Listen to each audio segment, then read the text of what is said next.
මම අද මේ වීඩියෝෙන් කතා කරන්න බලාපොරොත්තු වෙන්නේ උසස් පෙළ ICT විෂය නිර්දේශයේ තියෙන ඉලෙක්ට්‍රොනික පාඩම යටතේ තියෙන අනුක්‍රමික පරිපථ එහෙමත් නැත්නම් සීක්වන්ස් සර්කිට්ස් ගැන.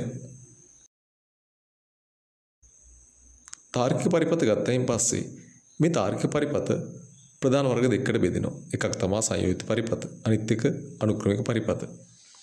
සංයෝජිත පරිපථ එහෙමත් නැත්නම් කම්බිනේෂන් සර්කිට් කියලා කියන්නේ වර්තමාන ආදානයන් මත පමණක් රඳා පවතින පරිපථ වර්ගයක්. උදාහරණයක් විදිහට ගත්තයින් පස්සේ half adders අපි සිංහලෙන් කියනවා අර්ධාකලක් කියලා. එහෙම නැත්නම් full adders පූර්ණකලක් කියලා කියනවා. එහෙම නැත්නම් multiplexer encoder වගේ පරිපථයන් අයිති වෙන්නේ මේකට. මම මේ වීඩියෝවෙන් සංයෝජිත පරිපථ ගැන කතා කරන්න බලාපොරොත්තු වෙන්නේ නැහැ. අපි ඒකේ අනිත් කොටසට යමු. කොටස තියෙන්නේ අනුක්‍රමික පරිපථ. එහෙම නැත්නම් sequential circuit කියන ඒවා. sequential circuit කියලා කියන්නේ වර්තමාන ආදානයන් මෙන්ම පෙර ප්‍රතිදානයන් දෙක මත රඳා පවතින පරිපථ වර්ගයක්. අපි මේ අනුක්‍රමික පරිපථ ගැන තවදුරටත් හදාරමු.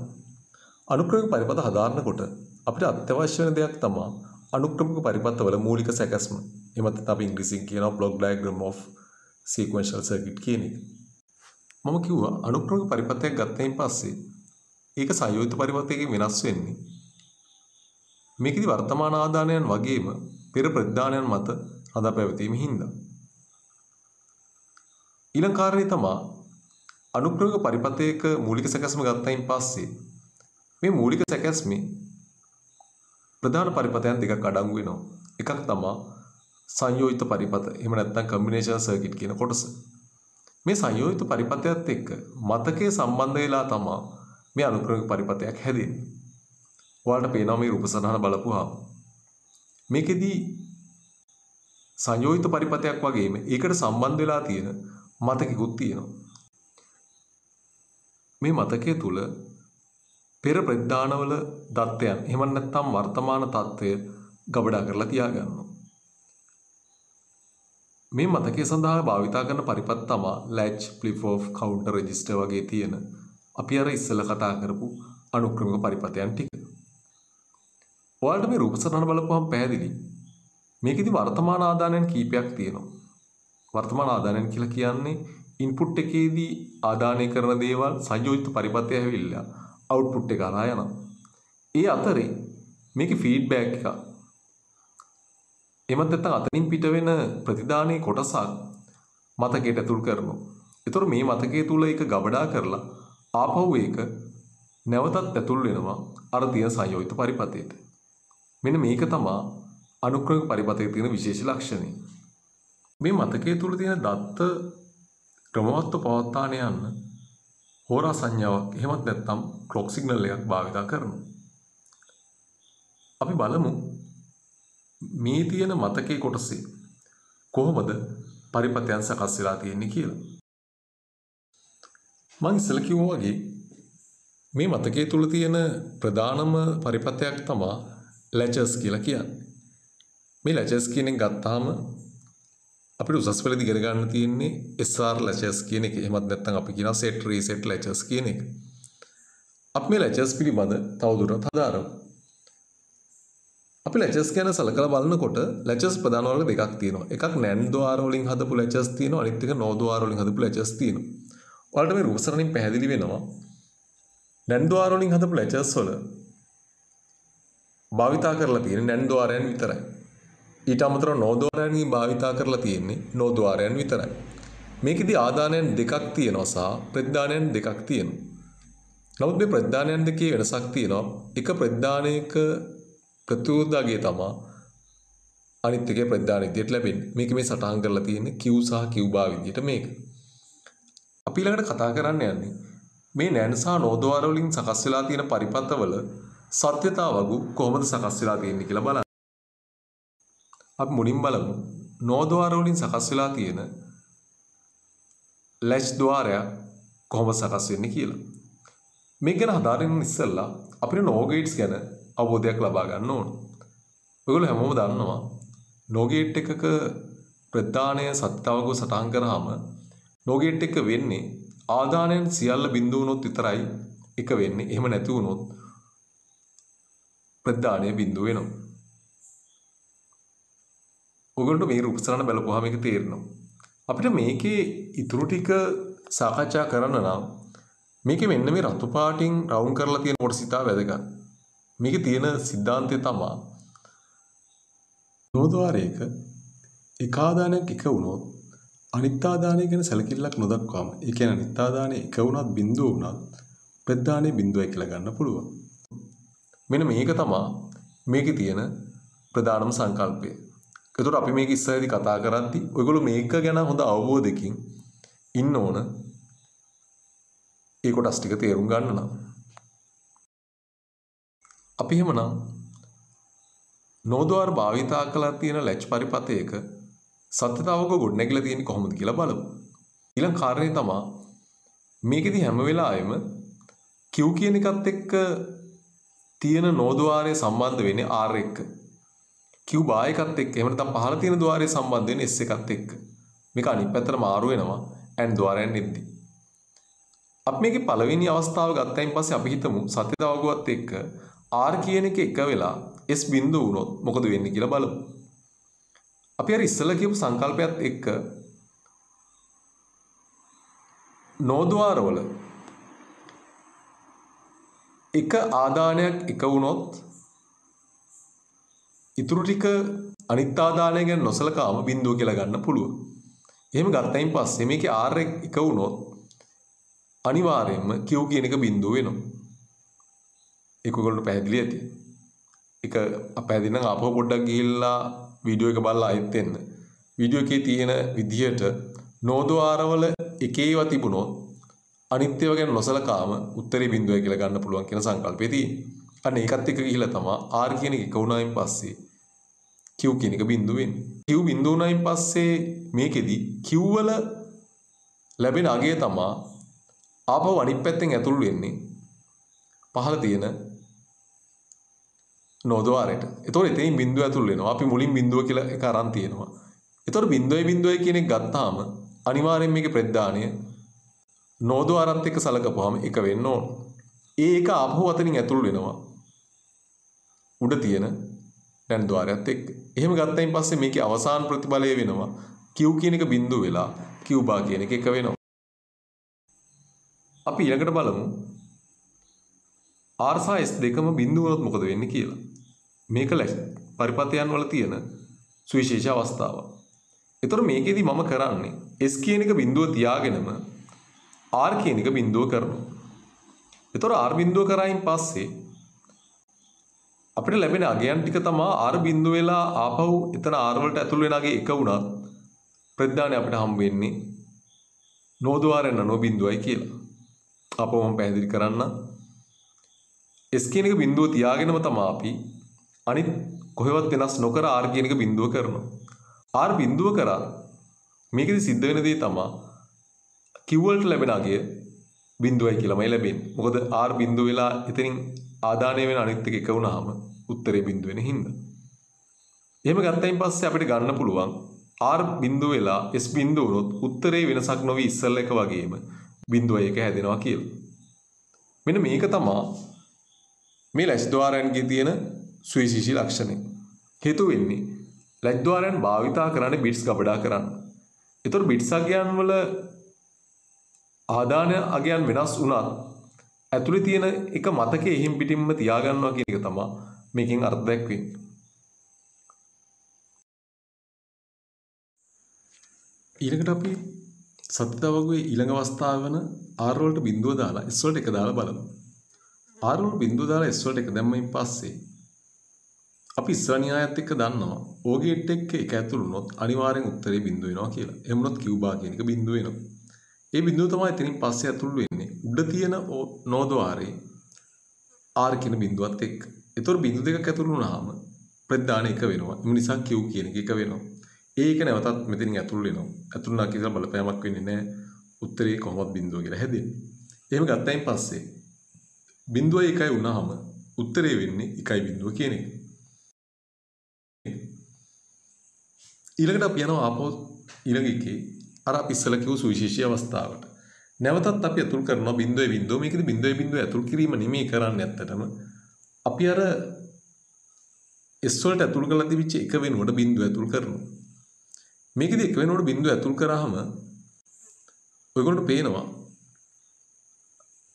ප්‍රතිදානයට කිසිදු බලපෑමක් වෙන්නේ නැහැ. මොකද බිඳුවයි එක කියන එක අතෙන් ගියායින් පස්සේ බිඳුව වෙනවා. අර විදිහටම බිඳුවයි බිඳුව ගිහිලා අතන එක හැදෙනවා. ඒකේ බලපෑමක් වෙන්නේ නැහැ. එහෙමනම් ඒකේ උත්තරේ වෙන්නේ අර උඩ තිබිච්ච එකේ උත්තරේම තමයි. ඒතකොට ඒකත් අර මං ඉස්සෙල්ලා කිව්වා වගේ මේ ලැෂ් තුල මතකේ ගබඩා කරන්න විශේෂයෙන් වැදගත් වෙනවා. ඒතකොට මේකේ බිඳුව අවස්ථා දෙකකට ගත්තා. ඔයගොල්ලෝ එක පටලවා ගන්න එපා. ඒ ගත්තේ පළවෙනි එකයි බිඳුවයි වුණොත් බිඳුවයි බිඳුව වෙන අවස්ථාව සහ R කියන එක බිඳුව වෙලා S1 වුණොත් බිඳුවයි බිඳුව වෙන අවස්ථාව කියන අවස්ථාවන් දෙක. ඒතකොට මේක සුවිශේෂී කාරණයක්.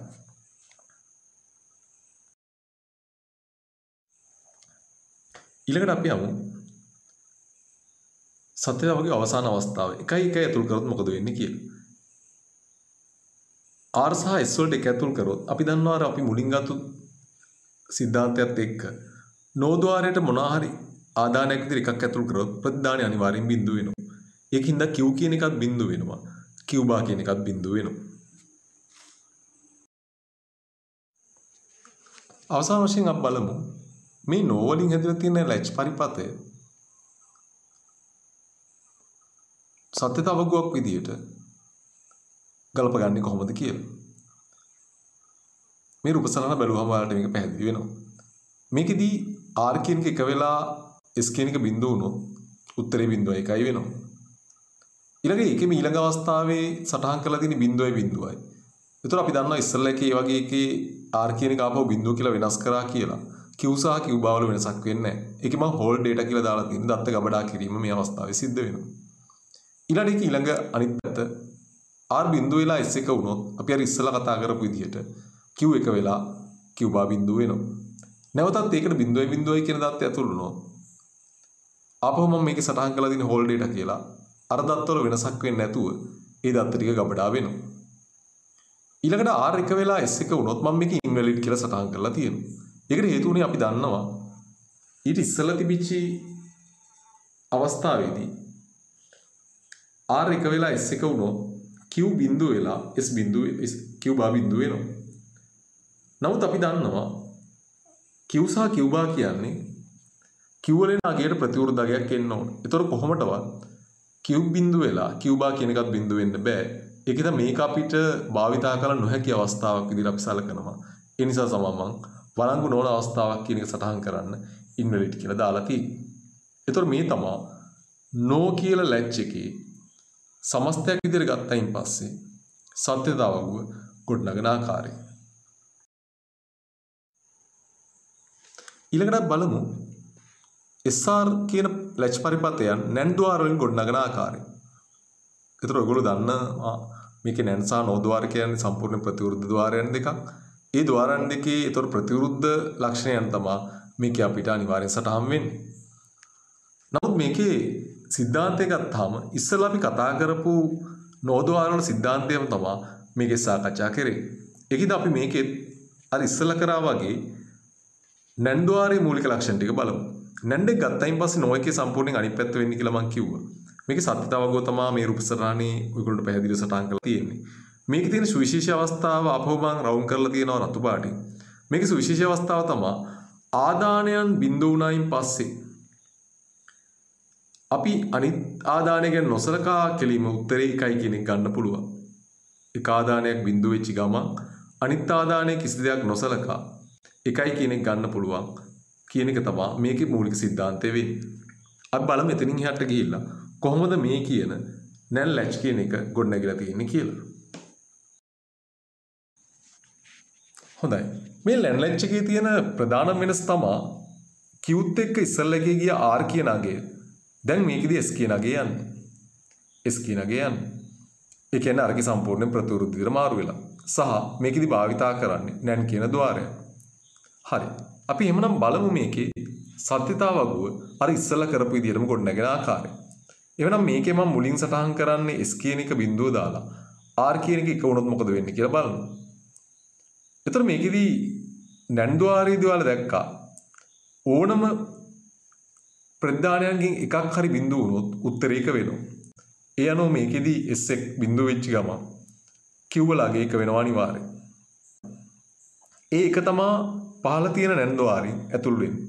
ඒතර R සහ A න අගේ එක වෙච්ච ගමන් Q බා කියන එක බිඳුව වෙනවා. ඒ බිඳුව නැවත ඇතුල් වෙනවා. අනිත් පැත්තෙන් ගිහිල්ලා උඩ තියෙන නැන්දවාරයත් එක්ක. එහෙමනම් R එක එක වෙලා S බිඳුව වෙච්ච ගමන් මේ ප්‍රධානය Q එක වෙලා Q බා කියන එක බිඳුව වෙනවා.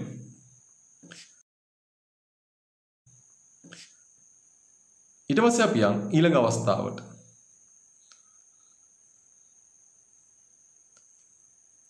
ඊළඟ අවස්ථාවේ අරකට වඩා වෙනස් එකක් වෙන්නේ. අරකදී අපි බිඳුවයි තමා හෝල්ඩේට නැත්නම් දත්ත ගබඩා කිරීමට පාවිච්චි කරේ. මේකෙදි පාවිච්චි කරන්නේ 1 කියන එක. එහෙමනම් මේකෙදි අර වගේම අපි අර ඉස්සලා සටහන් කරපු S වලගේ බිඳුව විතරක් වෙනස් කරලා ඒකට එක දාලා බලනවා. එක දැම්මෙන් පස්සේ අපිට පේන දෙයක් තමයි ප්‍රතිදානයන්ගේ කිසිදු වෙනසක් සිද්ධ වෙන්නේ නැහැ. එහෙමනම් මේක අපි දත්ත ගබඩා කිරීමේ අවස්ථාව විදිහට භාවිතා කරන්න පුළුවන්. හොඳයි. අපි සත්‍යතාවගේ ඊළඟ අවස්ථාවට යමු. සත්‍යතාවගේ ඊළඟ අවස්ථාව තියෙන්නේ R කියනගේ බිඳුව වෙලා S එක වුණොත් මොකද වෙන්නේ කියලා. ඒතර අපි දන්නවා R වලගේ බිඳුව වුණු ගමන් R සම්බන්ධ වෙලා තියෙන නැන්දවාරයෙන් එන ප්‍රතිදාන එක වෙනවා. මේක ඇතුල් වෙනවා ඉහළින් තියෙන නැන්දවාරයත් එක්ක. ඒතකොට S වල එක වෙලා ඒත් එක්ක ඇතුල් වෙන ආදානය එක වුණාම ප්‍රතිදානය අනිවාර්යෙන් බිඳුව වෙනවා. ඒ බිඳුව තමයි ආපහු පහළ තියෙන නැන්දවාරයට සම්බන්ධ වෙන්නේ. එහෙන් බැලුවෙන් පස්සේ අපිට පැහැදිලි S එක එක වෙලා R බිඳුව වෙච්ච ගමන් Q වලගේ බිඳුව වෙලා Q බාවලගේ එක වෙනවා කියලා. හොඳයි. අපි ඊට පස්සේ බලමු ඊළඟ අවස්ථාව. ඒ කියන්නේ දත්ත ගබඩා වෙන අවස්ථාව. දත්ත ගබඩා කරන අවස්ථාවේදී ආපහු අපි 1 කියන භාවිතා කරනවා. මේකදී අපි කරන්නේ R වලගේ විතරක් එක විදිහට වෙනස් කරනවා.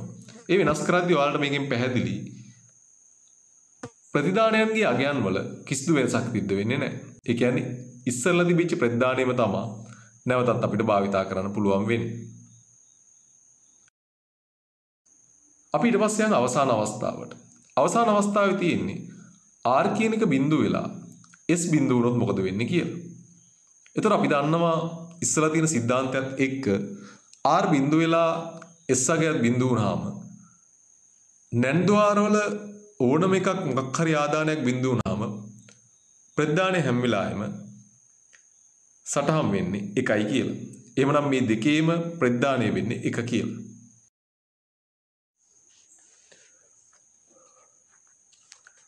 ඊළඟට බලමු නැන් භාවිතා කරලා තියෙන ලැජ් පරිපතේ සමස්තය කොහොමද තාර්කික පරිපතයක් තුළ භාවිතා කරන්න කියලා.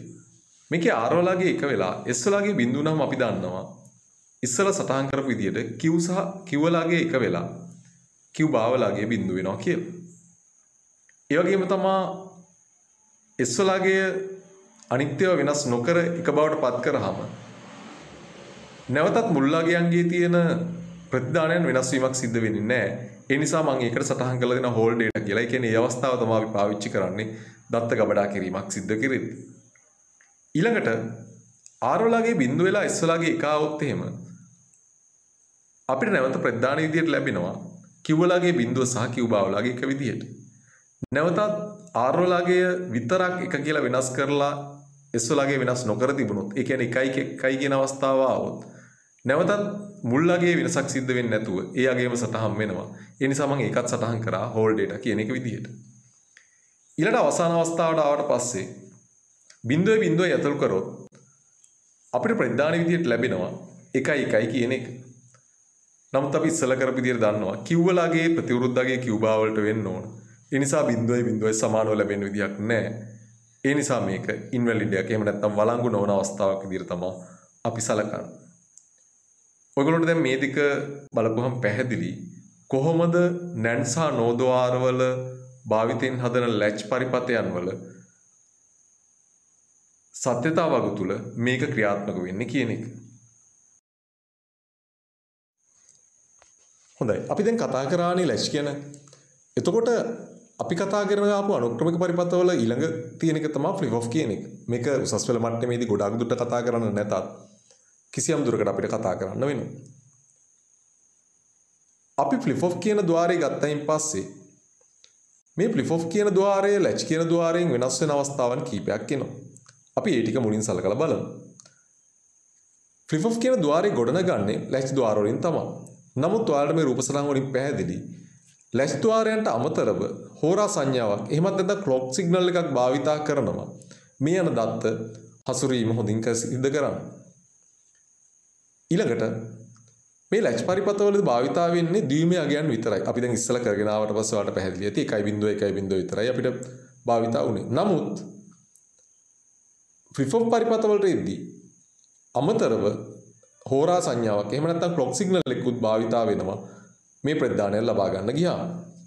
ඊළඟට ලැච් පරිපථ රෙජිස්ටර් සඳහා භාවිතා කරන්නේ නැති වුණාට flip off කියන පරිපථ රෙජිස්ටර් සඳහා භාවිතා කරන්න පුළුවන්.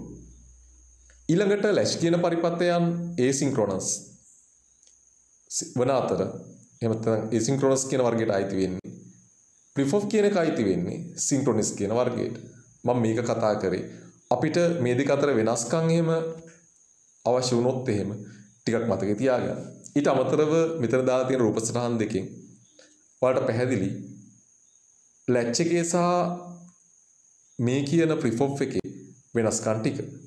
අපි flip off ගැන උසස් පෙළට නොමැති වුණත් අපි ඉස්සරහදී මේ තියෙන channel එකේ වීඩියෝ එකකින් අපි මේක ගැන කතා කරමු.